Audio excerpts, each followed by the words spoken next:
It is a cold day over here on the East Coast, and I'm bundled up in sweaters and robes trying to stay warm. But I'm so excited about the class today, later tonight. If you have not signed up, it is not too late. Just click the link and register. It's simple, easy, and free. I would love to have you.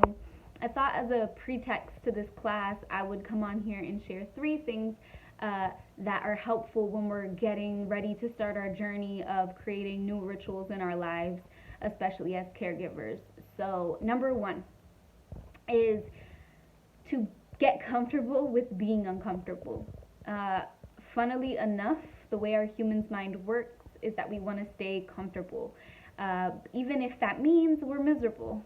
So we have to get comfortable with the idea that as we start to change our rituals and change our habits, we're going to get really uncomfortable, especially in the beginning.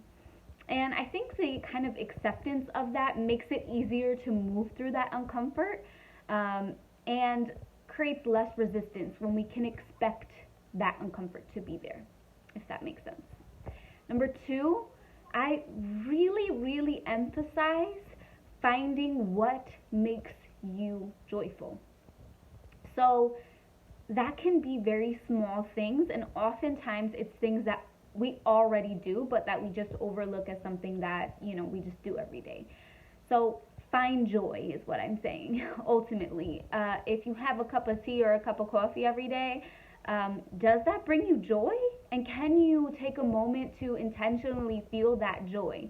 Because it's those little pieces in our lives, those little pieces of joy, um, that when we put intention towards and when we feel, that get us through the uncomfortable parts I was just talking about and really help us to enjoy life just that much more.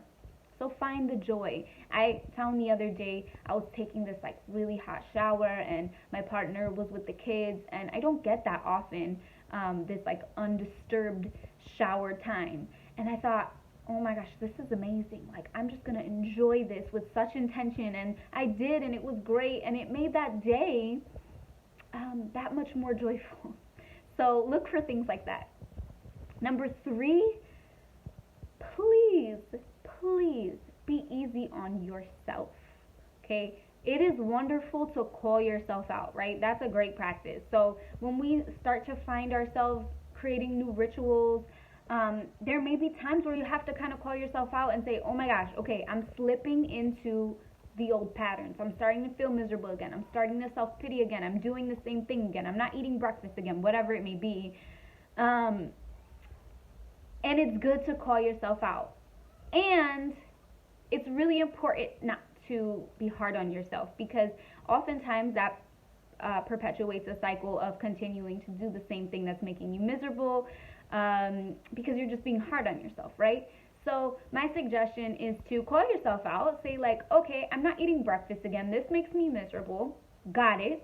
And then be easy on yourself. Okay, I didn't eat breakfast today. I'm grumpy now, but I'm gonna go make myself something fulfilling and nourishing, and get the rest of the day um, going. So those are my three tips. I hope that they're helpful, and I hope that I get to see your face tonight in the Rituals for Caregivers class. Um, it is going to be really fun, and I'm excited to be on this journey alongside with you.